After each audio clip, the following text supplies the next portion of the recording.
मैं अखिलेश जी आपके पास आ रही हूं सर, और मैं आपसे समझना चाहती हूं ये आंदोलन से राजनीति तक ये महज संयोग से हुआ कि बजरंग पुनिया और विनेश फोगाट दोनों अब कांग्रेस में हैं, या फिर ये एक सफल प्रयोग जिसकी ओर इशारा बीजेपी की तरफ से किया जा रहा है? अखिलेश जी।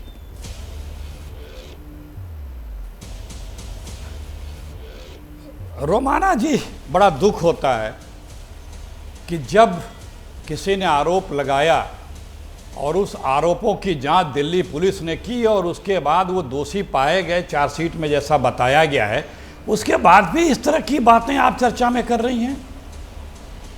कांग्रेस या जो भी जिम्मेदार व्यक्ति है या जो भी जीवंत राजनीति करता है, जहां पे जुर्म जाति अत्याचार होगा उसके साथ उसे खड़े होने का अधिकार है और खड़ा होना चाहिए। इसी दृश्य से खड़ा हुआ गया था, इसी दृश्य से पूरे देश ने साथ दिया था। लेकिन बीजेपी को तो मिल्किस बानों के दुराचारी पसंद हैं, उन्हें तो उनका स्वागत करेंगे।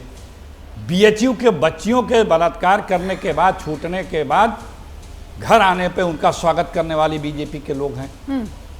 इसी तरह उत्तराखंड में, चाहे आसाम का हो, बीजेपी तो जितने भी भ्रष्टाचारी या गलत लोग हैं, दुराचारी हैं, उनको सम्मानित करती है, उन पर गर्व महसूस करती है। लेकिन जो देश का मान और सम्मान बढ़ाते थे हमारी बहन बेटियां, वो अगर कोई बात कह रही हैं तो उस पर बीजेपी उल्टा उन पर प्रहार करती थी। लेकिन इन्हीं की पुलिस ने, इन्हीं के विभाग ने जांच करके उनकी बातों में दम पाया। उसके बाद क्या बात बची है भाई? उसके बाद कौन सी बात बची है? ठीक है, मैं प्रदीप भंडारी से जवाब करने वाले लोगों को प्रदीप जी, फिर मतलब ना संयोग ना प्रयोग जो अखिलेश जी कह रहे हैं, मतलब ये तो नेचुरल चॉइस बनता है। फिर विनेश फोगाट और बजरंग पुनिया के लिए उनकी तरफ से कहा गया, ब्रजभूषण के साथ बीजेपी खड़ी हुई थी, कांग्रेस हमारा परिवार हमारे साथ थी। देखिए, आज इन्होंने बेटियों की बात करी। आज जम्मू कश्मीर के अंदर कांग्रेस पार्टी के स्टार कैंपेनर की फोटो मैं दिखाना चाहता हूं। अखिलेश जी शायद इनको भूल गए होंगे। इस व्यक्ति का नाम है लाल सिंह, जिसने कठुआ रेपिस्ट के पक्ष में रैली निकाली थी। कांग्रेस पार्टी ने इसको टिकट दिया था, टिकट से इनका मन नहीं बढ़ा तो एक रेप एक्यूज को बैक करने वाले को आज अपना स्टार कैंपेनर बनाया। कांग्रेस पार्टी का चरित्र यही है कि कोई भी मुद्दा होता है उसमें राजनीति और वोट ढूंढते हैं। भाई ये मैं नहीं कह रहा हूं रोमाना जी, सुनिए महावीर फोगाट ने क्या कहा था। महावीर फोगाट ने, जब भूपेंद्र हुड्डा ने वादा किया था कि वो जो है राज्यसभा भेजने का प्रयास करेंगे विनेश फोगाट को, महावीर फोगाट कहते हैं कि भूपेंद्र हुड्डा के समय में गीता को इंस्पेक्टर बना दिया गया, डीएसपी पद का वादा किया था, परंतु सिर्फ और सिर्फ इंस्पेक्टर बना दिया गया। ये सिर्फ और सिर्फ राजनीतिक स्टंट कर रहे हैं। तो इनके परिवार के अंदर ये राय है कि कांग्रेस पार्टी खिलाड़ियों का इस्तेमाल राजनीतिक स्टंट के लिए करना चाहती। बताता हूं क्यों, क्योंकि हरियाणा कांग्रेस पार्टी हारने वाली है। एक सेकंड, तो मतलब नेचुरल चॉइस हुई ना। आपने यहाँ पर महावीर फोगाट, गीता फोगाट का आपने जिक्र कर दिया। महावीर फोगाट ने तो भूपेंद्र हुड्डा के खिलाफ बोला। मैं वही कह रही हूँ मैं तो, इसलिए उन्हें शिकायत जो है वो कांग्रेस राज से थी। उन्हें लग रहा था कांग्रेस ने उनके साथ नाइंसाफी की, जिसका उन्होंने जिक्र किया। तो बबीता फोगाट आपकी उम्मीदवार बनती हैं, 2019 में वो बीजेपी ज्वाइन करती हैं। अब यहाँ पर जो ये विनेश फोगाट हैं, बजरंग पुनिया है, इनको शिकायत है ब्रजभूषण से, इनको शिकायत है बीजेपी से, तो इनके लिए नेचुरल चॉइस जो वो कांग्रेस हो जाती है। मैं कहता हूँ किसी को भी राजनीति में जो भी दल पे पहुंचना है जाइए। तो षड्यंत्र कहां से?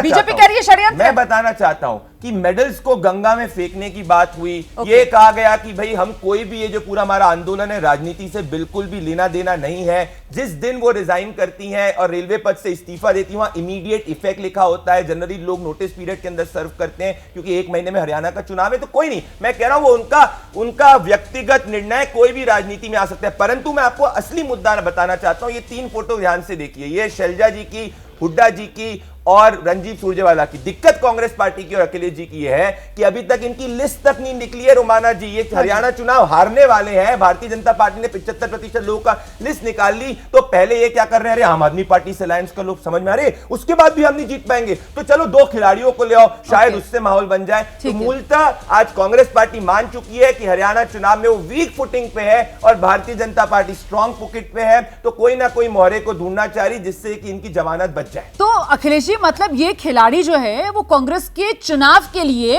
हरियाणा में एक दांव है, कांग्रेस के लिए खिलाड़ी दांव है। जिस प्रकार से निर्बाध हो करके आपने बीजेपी को बोलने का अवसर दिया, हम उम्मीद करते हैं कि आप भी हमें उसी तरह से। मैंने तो बीच में टोका, उनसे सवाल भी लिया था वैसे।